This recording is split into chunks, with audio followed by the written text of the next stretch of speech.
Épisode numéro 13. Médium spirituel. L'hypersensibilité.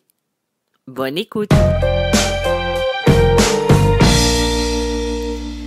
Bonjour et bienvenue sur mon podcast Médium spirituel. Mon nom est Isabelle B. Tremblay et je suis votre hôte pour les prochaines minutes. Aujourd'hui, avec ce qui se passe dans le monde, la crise actuelle au niveau de la santé, m'a donné envie de vous parler de l'hypersensibilité. Qu'est-ce que c'est? Parce que je sais que en ce moment, les personnes qui sont hypersensibles ressentent énormément ce qui se passe dans le monde et pas nécessairement juste plus amplement, mais il va ressentir aussi l'énergie qui est pas très bonne dans la majorité du temps. Mais on va voir aussi qu'est-ce que c'est l'hypersensibilité. On va parler aussi de quelques trucs pour se protéger de l'hypersensibilité. Donc, qu'est-ce que c'est l'hypersensibilité? C'est la sensibilité de ressentir des âmes qui sont incarnées ou désincarnées. Quand on est sensible à l'énergie, c'est pas nécessairement relié à la capacité de ressentir les âmes. On va appeler l'hypersensibilité beaucoup plus par le terme de l'empathie ou de l'hyperempathie. Il y en a que ça va être un trouble du traitement sensoriel. Pour d'autres, ça va être relié avec leur capacité extrasensorielle. C'est certain que ce dont je vous parle aujourd'hui, c'est pas du tout scientifique. Donc, c'est sur une base personnelle et spirituelle. L'hyperempathie, ça va être la capacité de ressentir physiquement la douleur de l'autre. Ça va être pratique pour la personne, admettons, qui va faire des soins énergétiques, mais c'est pas du tout agréable. Et ça va devenir difficile pour la personne qui le vit et qui n'arrive pas à se couper de ça. Il est aussi possible de ressentir ça via notre clairsensibilité. La clairsensibilité, c'est la capacité de ressentir au niveau des dons psychiques de médiumnité. Ça va être au niveau ressentir les défunts, ressentir tout ce qui est énergie subtile.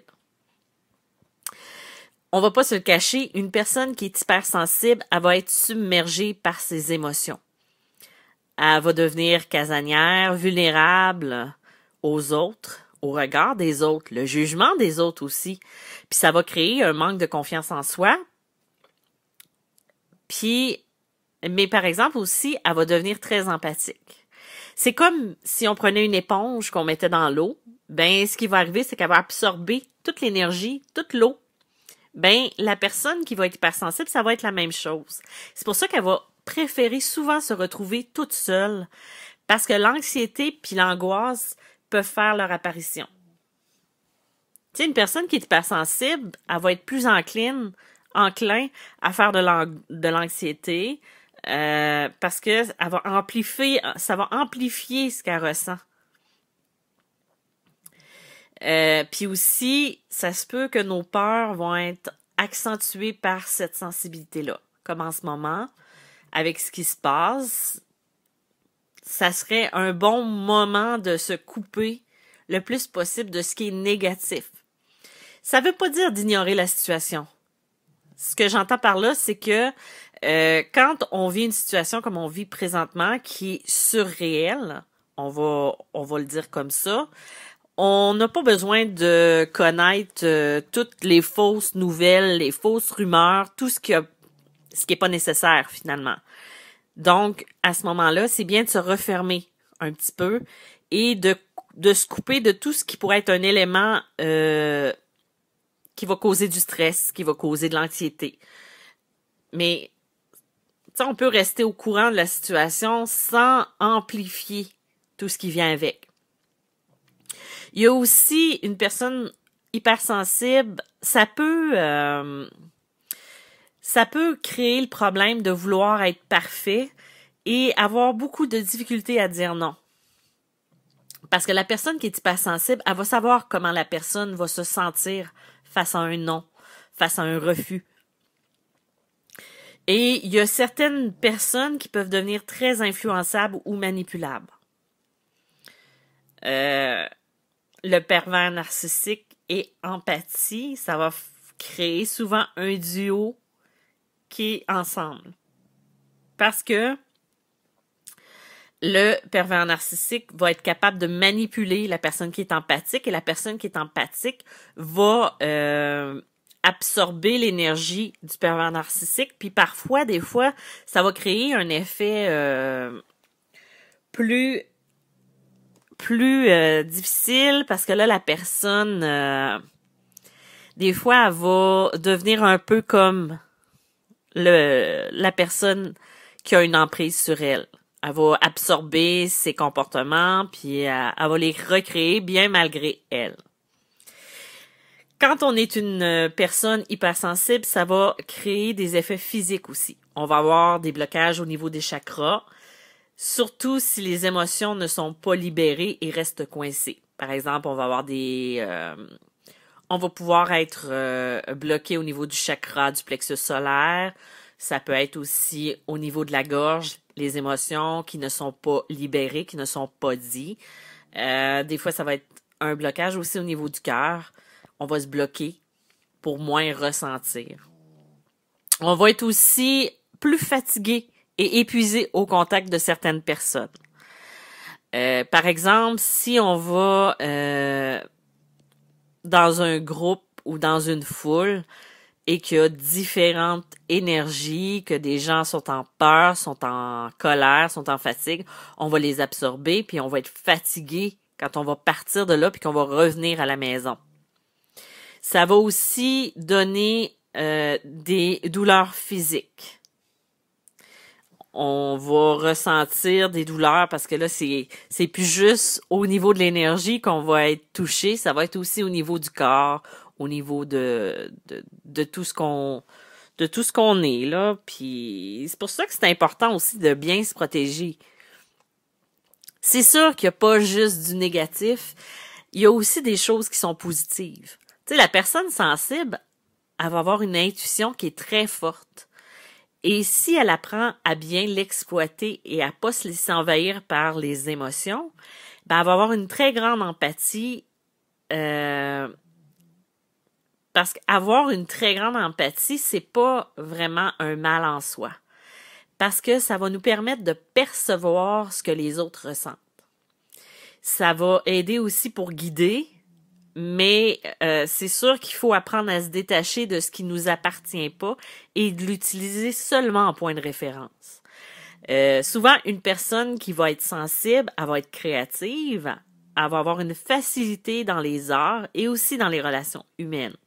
Tu sais, ça va être la personne qui va aider l'autre d'un point de vue social ou psychosocial. Ça peut être aussi la personne qui va être en relation d'aide avec les autres. Ça va devenir, une personne qui est sensible va devenir une personne qui est très humaniste. C'est sûr que quand on est sensible, quand on est hypersensible, on va avoir une facilité à se remettre en question. Ça peut être une force quand c'est bien utilisé, quand on fait de l'introspection sur ce qu'on vit ou ce qu'on est, mais faut pas se remettre en question non plus parce que quelqu'un nous fait sentir comme ça. C'est bien de faire le détachement entre les deux. Quand on se découvre hypersensible, qu'est-ce qu'on fait? Qu'est-ce qu'on peut faire avec ça? Quand j'étais une jeune adulte, j'étais hypersensible. Je le suis encore, mais je veux dire, c'est juste que j'ai compris et j'ai pu mettre un nom à ce que j'avais. Ça m'a pris des années avant de m'en rendre compte. J'avais de la misère, j'avais de la difficulté à être entourée de gens parce que j'absorbais tout ce qui était autour de moi. Ce que j'ai fait à un moment donné, c'est que je me suis retrouver enfermée à la maison, à ne plus voir personne en dehors du travail, parce que j'étais plus capable de gérer toutes ces énergies-là, toutes ces émotions-là. Je canalisais tout. J'avais pas de barrière, j'avais pas de filtre. Moi, j'absorbais et à un moment donné, ça suffisait parce que là, je devenais un peu comme une bombe à retardement et j'explosais.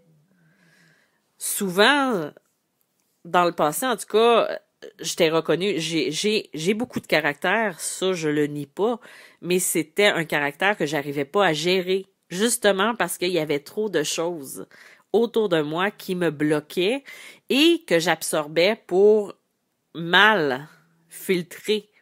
C'est comme si je filtrais mal ce que j'absorbais.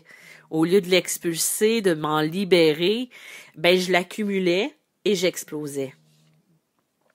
C'est pour ça que c'est important d'apprendre à se protéger en choisissant ses relations et ses combats.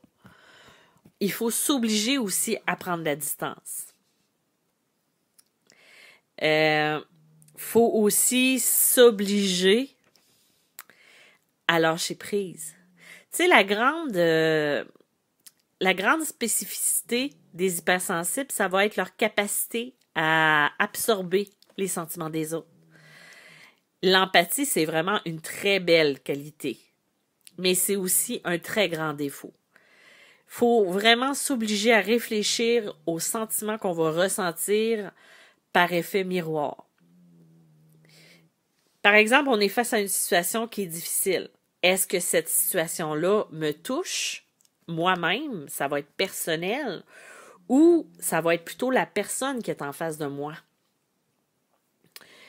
Parce que là, tu sais, si ça touche la personne qui est en face de moi, ben, il va falloir lâcher prise puis l'écarter l'information. Ça nous touche pas.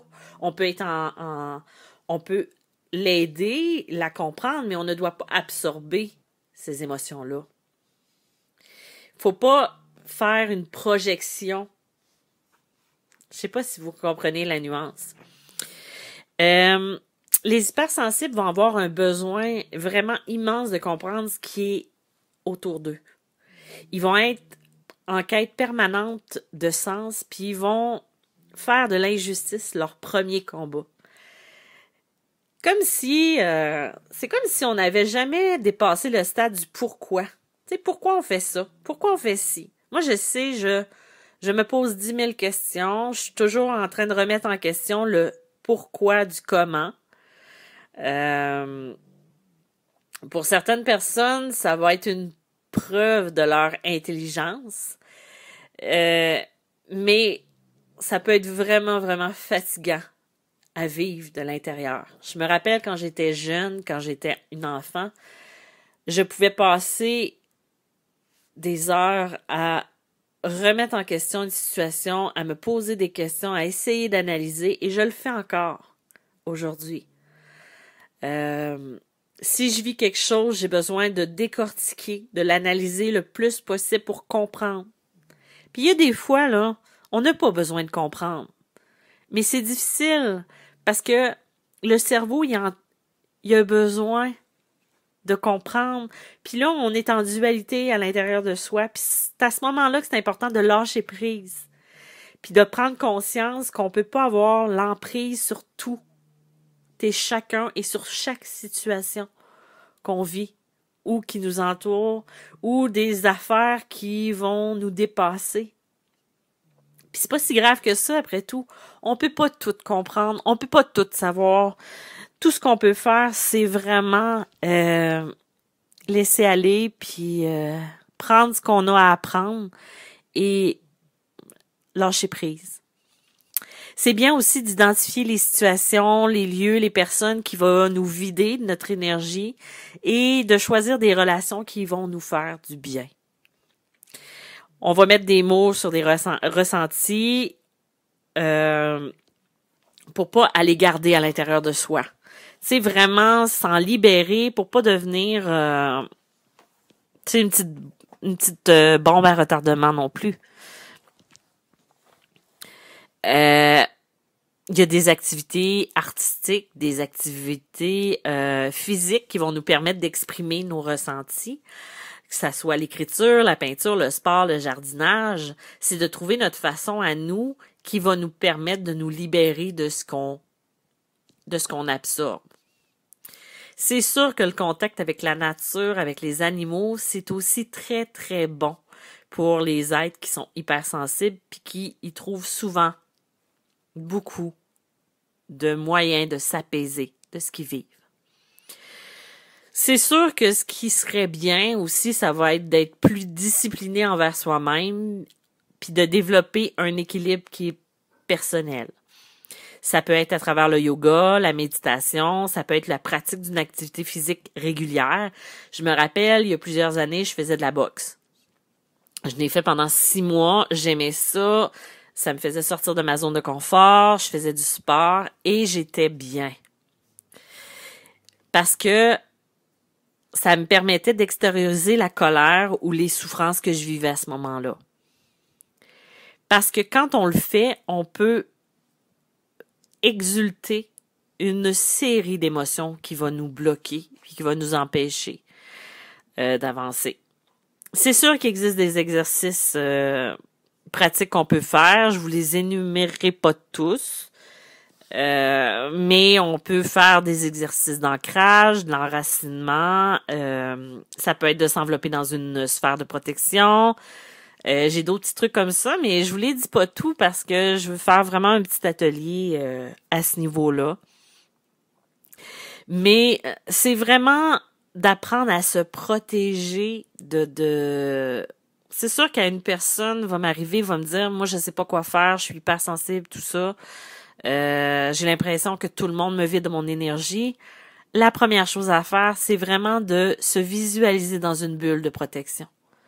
Qu'elle soit hermétique à tout ce qui pourrait venir nous toucher, tout ce qui pourrait entrer, puis venir nous vider de notre énergie. Et une personne hypersensible, elle va avoir une intuition qui est forte, mais souvent, elle va être remise en doute par les gens qui sont autour. Donc, c'est important de s'écouter. C'est important de croire, de voir, puis de faire confiance à cette petite voix-là, puis à ce sentiment qui va être en nous, puis qu'on va avoir besoin d'écouter ou de laisser aller. L'hypersensibilité, elle va se traduire de différentes façons. Ça va être dans les ressentis, ça va être à travers l'anxiété, ça va être à travers les questions, ça va être... on peut ressentir une personne qui est à l'autre bout du monde, puis de pas comprendre. C'est arrivé, ça, que j'ai ressenti des amis qui étaient dans un autre pays, de ressentir leur souffrance et de penser à cette personne-là puis de dire ça m'appartient pas. Et c'est parti aussi. Quand ça nous appartient pas, on n'a pas à le garder, on n'a pas à l'absorber. Il y a différents trucs qu'on peut faire comme de retourner, de bénir cette personne-là. Et quand je parle de bénir, c'est pas nécessairement dans un plan religieux. Ça peut être au niveau de l'intention. Tu sais, c'est d'envoyer de la lumière à ces personnes-là. Et si ça reste correct, c'est parce que c'est à nous. Sinon, ben tant pis. C'est à nous, puis on a à le gérer, puis à travailler avec ça. L'hypersensibilité, c'est pas facile pour soi, c'est pas facile non plus pour les gens qui nous entourent. Tu sais, surtout souvent avec la mentalité que beaucoup de gens ont, parce que t'es un homme, tu peux pas être hypersensible. Tu sais, j'ai pas besoin de vous faire un dessin, c'est des choses qui arrivent, le jugement, etc. Donc, l'hypersensibilité, ça peut être autant une fille qu'un gars qui l'aille. Ça fait partie de nous, ça fait partie de ce qu'on est. On a la capacité de ressentir le monde. Et quand je parle du monde, c'est pas nécessairement de chaque individu, mais je parle de la Terre. Et là, ces temps-ci, avec tout ce qui se passe, c'est extrêmement difficile. Parce que là, on a l'impression que il y a un stress, il y a une pulsation qu'on va ressentir. Puis là, je vous parle, tu sais, parce que je le ressens aussi, même si je fais tout en mon pouvoir pour rester dans des bonnes vibrations, il y a des moments où je baisse ma garde, puis on dirait que j'absorbe cette énergie-là. J'ai arrêté d'écouter les nouvelles. Je les écoutais pas avant, mais quand ça a commencé, j'ai commencé à les écouter. J'écoutais le point de presse, puis après ça, ben, tu vois ça, donc tu as envie de l'écouter un peu plus. Et là, j'ai recommencé mes habitudes. J'écoute le point de presse pour me tenir informée, et après ça, je coupe. Sinon, c'est du stress pour rien. Tu sais, tout commence par soi. Donc, faut se protéger soi-même, puis pas attendre que quelqu'un d'autre le fasse pour soi. Et aussi, il y a des gens qui vont utiliser cette hypersensibilité-là pour vous manipuler, pour nous manipuler. Ayez assez confiance en vous pour les voir venir, puis de vous faire confiance, d'utiliser cette force-là pour les bloquer. Quand on est hypersensible, on a beaucoup de difficultés à gérer toutes ces émotions-là qu'on va absorber. Faut juste faire le tri puis laisser aller ce qui nous appartient pas. Comme j'ai expliqué un petit peu plus tôt, tu sais, de se demander ou de demander à ses guides, est-ce que ça m'appartient réellement? Si oui, sinon, que ça parte. Si oui, ben, qu'est-ce que j'en ai à comprendre? Tu sais, l'hypersensibilité, ça va nous permettre de nous remettre en question et de comprendre aussi, de faire le travail sur soi pour comprendre pourquoi je vis ça, pourquoi je ressens ça.